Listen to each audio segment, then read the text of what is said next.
1930s or the 2020s. Once you get a people who think and believe, or a government who think and believe that they are superior in some way to their neighbors, ethnically or religiously, or in some way culturally superior to others, particularly if it's people whose land they want to steal, then they'll do anything. All bets are off.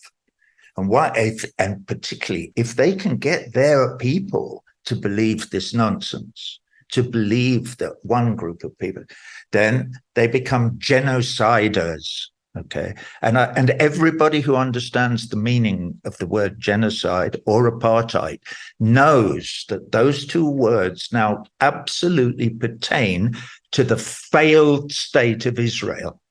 It has failed to reach the standards necessary to claim to call itself a state in this modern world, where we have the science to back up the idea that we're all brothers and sisters and cousins. We're all from Africa. It's only been 150,000 years, approximately, maybe 200,000, that Homo sapiens has been spreading all over the globe. And some of us look a bit different to others because of where we got to and the fact that we intermarried and blah, blah, blah, blah, blah. But we're all the same race, the human race, and there's only one race. So all this stuff is bullshit. And unfortunately, here I go again, but I can't help it, that so many of us over the last few thousand years have used the same God to rape and plunder and steal and kill and whatever. Also, the Crusades are only 500 years ago. And obviously, the evangelical Christian right wing, the Christian fascists in the United States, are slavering for Armageddon. They're desperate for the end of times because they believe, guess what? They believe they're superior to other people because they believe in Jesus in a different way than other people do. Well, they believe in God in a different way, for instance, than the Jews. So that when Jesus comes back and they believe this, they're all going to go to heaven with Jesus holding hands. And all the Jews are going to burn in hell for all the time. Right. I don't believe this fucking bullshit. And that's why the evangelicals love Israel. Mike It's Pence like believes it. Joe Biden believes yeah, it. right. I mean, it's insane. And these people are ruling the world, and they believe this absolute, complete, arrant nonsense that found its way, however many thousands of years later, to a book called the Bible, and then it was changed a bit and it became the Quran. But they're all Abrahamic religions. It's fascinating. It's fascinating to see evangelical Christians. It's not funny though. No. And so their rabid support for Israel is because they want it to happen, because they want to watch all the Jews burn in hell.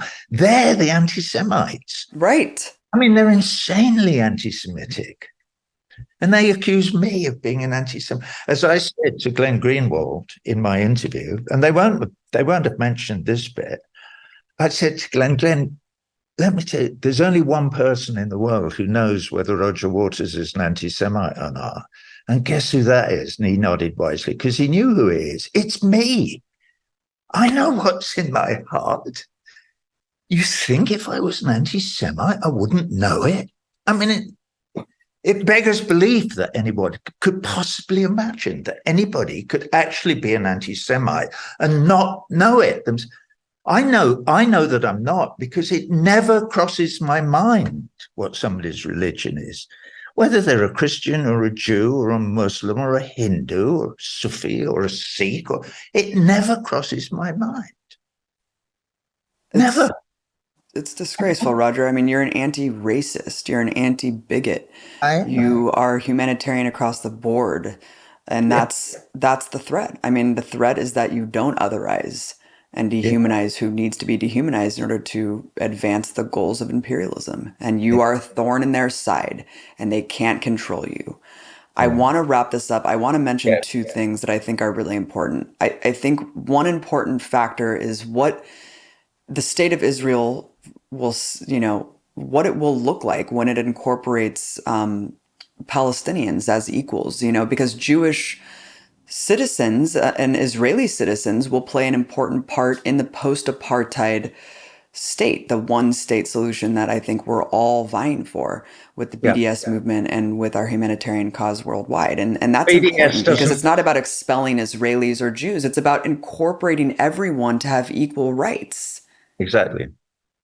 So exactly. And I'm glad you've asked that, because one of the things I said to Glenn is that we get so engaged in these arguments across social media about who's what, blah, blah, blah, blah, but that we don't actually spend much of our time sitting around making a plan.